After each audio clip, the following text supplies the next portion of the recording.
გაართულებს თუ რა იქ არის წევრობის შეწყვეტა უცხოელი სტუდენტების მოზიდვას საქართველოში. ამ და სხვა თემებზე რამდენიმე წუთში გიყვებით. უკრაინამ ამერიკის შეერთებულ შტატებთან გაფორმებული მემორანდუმი გამოქვეყნა, რომლითაც მხარეები ადასტურებენ ეკონომიკურ პარტნიორობას და უკრაინის აღდგენის საინვესტიციო ფონდის შექმნის გეგმას. წინა სადღესასწაულო პერიოდში სადისტრიბუციო ავტომობილების დაჯარიმების ფაქტები გაიზარდა. დისტრიბუტორთა ასოციაციაში განმარტავენ, რომ გაზრდილი მოთხოვნის ფონზე კომპანიები საღამოს 5 საათამდე ობიექტების მომარაგებას ვერ ესწრებენ, რაც დაჯარიმების საფუძველიც ხდება. საარკინიგზო ტრანსპორტის სააგენტომ პირველი უსაფრთხოების ავტორიზაცია თბილისის დრაიპორტს მიენიჭა, რომელიც მისასვლელი ლიანდაგის საარკინიგზო ტრანსპორტის დარგში ოპერირებას მაისიდან იწყებს.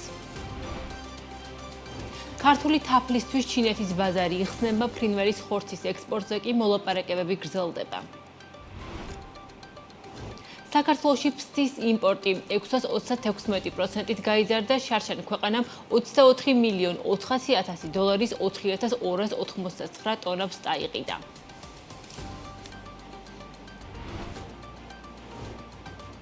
მოგესალმებით, ეს BMG-ა რეგიონის წამყვანი ბიზნეს მედია სააგენტო, მე მიწოშუბაშვილი ვარ და ეკონომიკისა და ბიზნესის სიახლეების შესახებ გიყვებით. საქართველოს დისტრიბუტორთა ბიზნეს ასოციაციაში აცხადებენ, რომ წინა სადღესასწაულო პერიოდში სადისტრიბუციო სატრანსპორტო საშუალებების დაჯარიმების ფაქტები გაიზარდა. ასოციაციის პრეზიდენტის ლაშა რიჟამაძის თქმით, გაზრდილი მოთხოვნის ფონზე კომპანიები საღამოს 5 საათამდე ობიექტების მომარაგებას ვერ ესწრებენ, რაც მათთვის ჯარიმების გამოწერის საფუძველი ხდება. რიჟამაძე აცხადებს, რომ საბოლოოდ ყველა ხარჯი საბოლოოდ პროდუქციის თვითღირებულებაში აისახება. მისივე თქმით, შესაბამის სტრუქტურებთან დარგის თხოვნა იყო, რომ 9 საათიანი შესაძლებლობა ყოფილიყო სასოფლის ფონდზე დაბრუნება მოესწროთ ავტო სატრანსპორტო საშუალებებს, თუმცა ამაზე მათ უარი მიიღეს.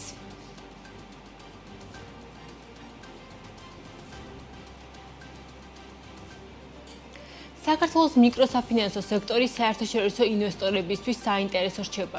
ამის შესახებ მიკროსაფინანსო ასოციაციაში აცხადებენ. როგორც ასოციაციაში განმარტავენ, ქვეყანაში შექმნილ პოლიტიკურ არასტაბილურობასთან დაკავშირებით გასულ პერიოდში ინვესტორების მხრიდან კითხვები ისმოდა, თუმცა სექტორიდან ინვესტიციების გადინების მოლოდინი არა. ასოციაციაში ამბობენ, რომ ბაზარს პირიქით ახალი ინვესტორების მოზიდვის პოტენციალი აქვს, მათ შორის იმ ფონზე, რომ საქართველოს ბაზარზე უკვე გაჩნდა ახალი ტიპის საფინანსო ორგანიზაციები, მიკრობანკები. ასოციაციაში ამბობენ, რომ ამ ეტაპზე ბაზარზე მესამე მიკრობანკის გაჩენა მოსალოდნელი არაა, თუმცა უკვე არსებული 2 მიკრობანკი ინვესტორებისთვის საკმაოდ მიმზიდველია. ცნობისთვის ამ ეტაპზე მიკრობანკის ლიცენზიას უკვე ფლობენ კრისტალი და MPC.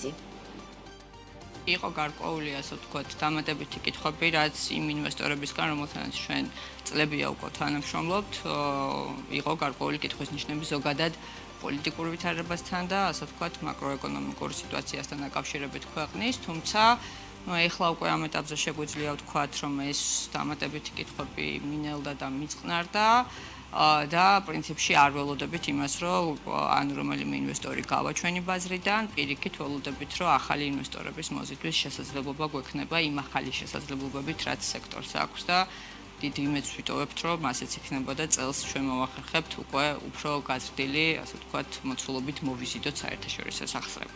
რაც შეეხება ჩვენი თვალსაზრისით და მიკრობანკების კუთხით, რამდენად მათ შეუძლიათ, რომ ასე ვთქვათ, დამატებითი ინვესტიციები მოიზიდონ, დიახ, იმიტომ რომ ეს ასე ვთქვათ, სტატუსი უკვე იყო გარკვეულწილად ამ სტატუსის მოპოვება ინვესტორებისთვის დამატებითი სიგნალი, რომ ეს ორგანიზაციები, ასე ვთქვათ, უფრო მაღალი თამაშის წესებს და თამასას აწევის შესაძლებლობა აქვს და შესაბამისად დაინტერესებაც, რა თქმა უნდა, წამოვიდა ინვესტორების მხრიდან ამ ორგანიზაციებში ინვესტირების. უმაღლესი განათლების ხარისხის განვითარების დამოუკიდებელი სააგენტოების ევროპულ რეესტრში საქართველოს უკვე ყოფილი წევრის სტატუსი აქვს.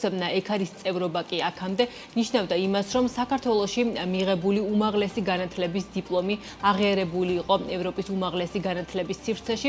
ეს შესაძლებლობა უკვე კითხვის ნიშნის ქვეშ დადგა გასული წლის ბოლოს, როდესაც დამოუკიდებლობასთან დაკავშირებულ სტანდარტთან შეუსაბამობის გამო ევროპულმა ორგანიზაციამ საქართველოს განათლების ხარისხის ეროვნულ ცენტრს ცენტრს სტატუსის შეუჩერა წელს კი უკვე ყოფილი წევრების სიაში გადაგვიყვანა. განათლების ექსპერტები ელია, რომ ეს ფაქტი სერიოზული რეპუტაციული ზიანის მომტანი იქნება საქართველოს განათლების სისტემისთვის და გავლენას მოახდენს როგორც ქართველი, ისე უცხოელი სტუდენტების დიპლომების ევროპულ სივრცეში აღიარებაზე. აზიანებს თუ არა საქართველოსთან დაკავშირებით ევროპული ორგანიზაციის გადაწყვეტილება ჩვენი ქვეყნის უმაღლესი განათლების სისტემას და შეუშლის თუ არა ეს პროცესი ხელს საერთაშორისო სტუდენტების მოზიდვას საქართველოში. ნახოთ დეტალები ელენე გოგბერაშვილის სიუჟეტში. მე ამ სიუჟეტს გიტოვებთ. ამ დროისთვის საქმის კურსი დასრულებულია. თქვენ კი უკვე წინგელი ჩემმეჯომებელი გამოშვება 19 საათზე ანა ლაპიაშვილთან ერთად. საქართველოს უცხოელი სტუდენტების შემოსვლის ერთ-ერთი ყველაზე მაღალი მაჩვენებელი აქვს. 2024-25 სასწავლო წლების მონაცემებით სახელმწიფო და კერძო უმაღლეს სასწავლებლებში 188,000-მდე სტუდენტი სწავლობს, საიდანაც 37,000 საერთაშორისო სტუდენტია.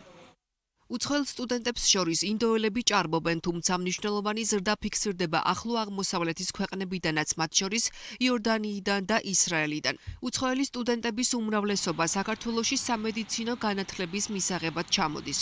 განათლების ექსპერტები ამბობენ, რომ სამედიცინო განათლების დიპლომს სამედიცინო განათლების მსოფლიო ფედერაცია, იგივე WFM აღიარებს.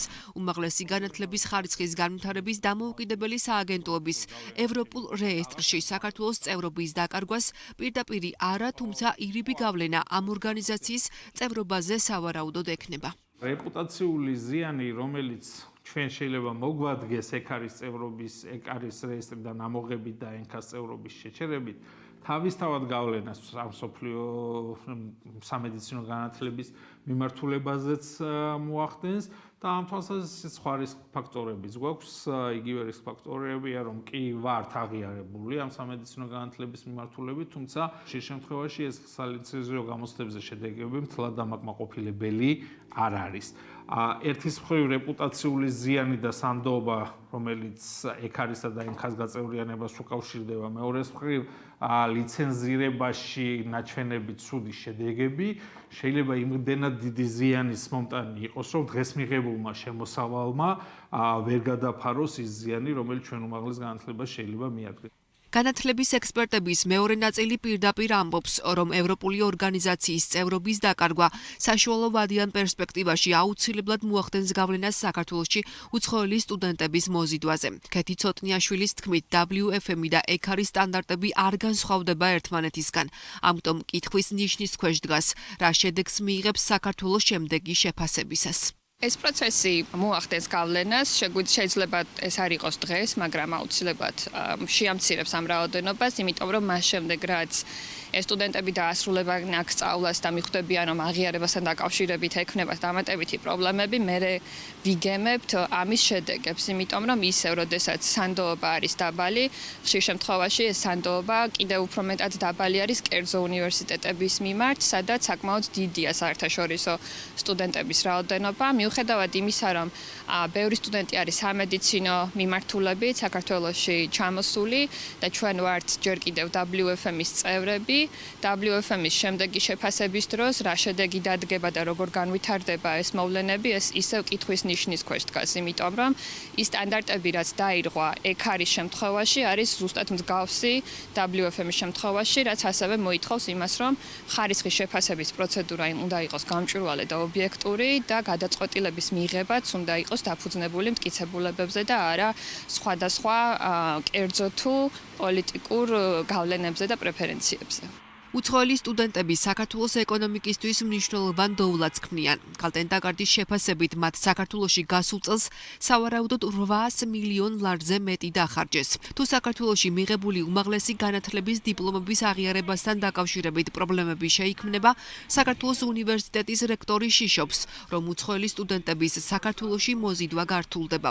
ეს კი ჯაჭვურად იმოქმედებს ქართულ სტუდენტებზეც, რომლებიც მისი თქმით უმაღლეს განათლებას თვითღირებულებაზე ფასად სწორედ უცხოელების ხარჯზე იღებენ. ჩვენი განათლების სისტემაში უზარმაზარი კონტრიბუცია აქვს, ფინანსური კონტრიბუცია უცხოელ სტუდენტებს, ან ძალიან დიდი ოდენობით ფინანსდება უცხოელი სტუდენტების მიერ საქართველოს უმაღლესი განათლება. და ისო დღეს ქართულ სტუდენტებს აქვთ გარკვეული სტანდარტი ხარისხი განათლების მათ მიეწოდებათ სერვისის. ეს არის დიდწილად განპირობებული იმით, რომ საქართველოს შემოდის უცხოელი სტუდენტები. პრაქტიკულად ჩვენ შეიძლება ვთქვათ, რომ უცხოელი სტუდენტები უხდიან ქართულ სტუდენტებს სწავლის საფასურის უდიდეს ნაწილს. იმიტომ სინამდვილეში სწავლება გაცილებით უფრო ძვირიღის, ვიდრე ქართული სტუდენტები იხდიან. თუ გართულდება უცხოელი სტუდენტისთვის საქართველოში მიღებული დიპლომის სადმე აღიარება და დამტკიცება მისი ვალიდურობის, რა თქმა უნდა, ეს მას ხელს შეუშვებს.